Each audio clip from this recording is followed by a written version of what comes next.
नमस्कार मंडळी, कसे आहात सर्वजण.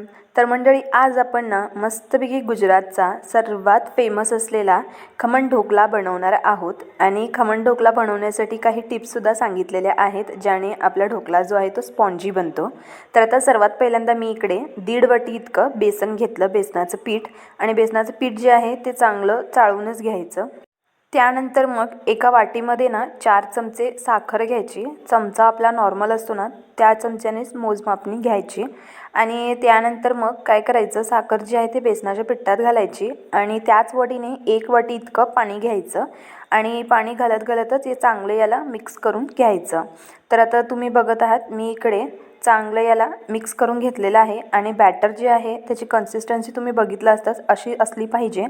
आणि त्यानंतर मग यामध्ये ना आपण लिंबू 1 घेतलेला आहे. तर लिंबूचा रस इथे आपण घालत आहोत. लिंबूचा रस घालणे सर्वात इम्पॉर्टंट आहे. आणि तुम्ही हवं असल्यास सोडासुद्धा घालू शकता, पण मी बिना सोडाचा इकडे ढोकला बनवत आहे, त्यासाठी मी इकडे लिंबू वापरलेला आहे. तर आता ढोकला बनवण्यासाठी ना सर्वात महत्त्वाचं असतं बेसनाचं पिठाचं प्रमाण आणि लिंबूचं वगैरे, पाण्याचं वगैरे प्रमाण. तर आता तुम्हाला मी सगळे प्रमाण तर दाखवलेच आहेत. आता काय करायचं, याला 10 ते 15 मिनटं रेस्ट करायला ठेवायचं.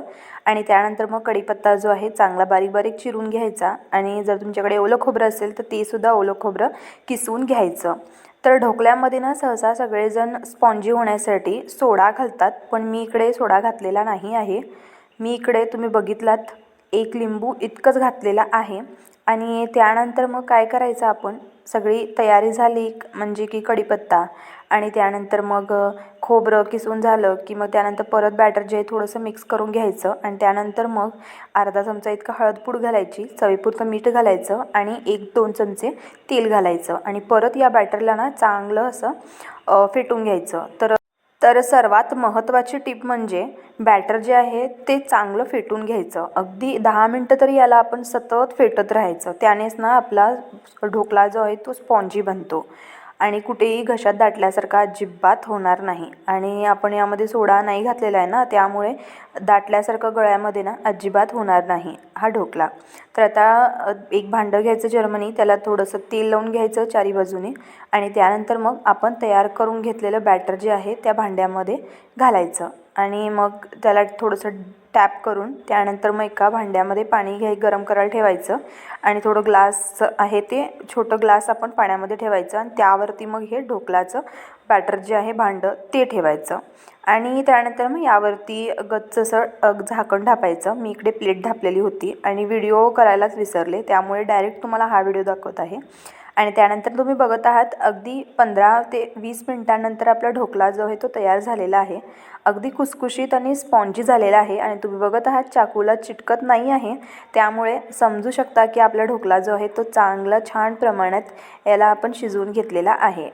तर आता तुम्ही बघत आहात आपला ढोकला जो आहे तयार झाला. आणि याला मी तुम्हाला थोडंसं स्पॉन्जीपणा पण याचा दाखवते बघा. अगदी मस्त, कितीही त्याला तुम्ही प्रेस केलात तर आपल्या आकारमध्ये तो येत आहे. आणि बघायलाच तुम्हाला माहीत झालं असणार की आपला ढोकला जो आहे तो अगदी मस्त स्पॉन्जी झालेला आहे. तर आता काय करायचं, एक रुंद पातेलं घ्यायचं, त्यामध्ये तेल घालायचं, मोहरी घालायचं, कढीपत्ता घालायचा, थोडीशी हिंग घालायची. आणि हवं असल्यास तुम्ही मिरच्यासुद्धा घालू शकता. मी इकडे मिरच्या स्किप केलेल्या आहेत. 2 चमचे साखर घातले आणि त्यानंतर मग थोडं पाणी घातलं आणि साखर विरघळून घेतले. आणि त्यानंतर गॅसचं फ्लेम बंद केलं. तर आता हे आपलं गोड पाणी तयार झालेलं आहे. तुम्हाला गोड तिखट पाणी पाहिजे असेल तर तुम्ही मिरच्या यामध्ये घालू शकता. तर आता हे जे पाणी आहे ढोकल्यावरती मी मस्त घातले आणि या पाण्यासोबत हा ढोकला ना अगदी छान लागतो. वरून थोडीशी कोथिंबीर घालायची, किसून घेतलेलं खोबरंसुद्धा घालायचं आणि मस्त तुम्ही हा ढोकला एन्जॉय करू शकता. तर आता तुम्हाला कसा वाटला ढोकला नक्की मला कमेंट करून सांगा. आणि व्हिडिओ आवडला तर व्हिडिओला नक्की लाईक करा आणि चॅनलला सबस्क्राईब कराच करा. आणि रेसिपी जास्तच आवडली तर नक्की लाईक करून जा. तर चला भेटू पुन्हा अशाच रेसिपीजसोबत. तोपर्यंत स्वस्त राहा, मस्त राहा.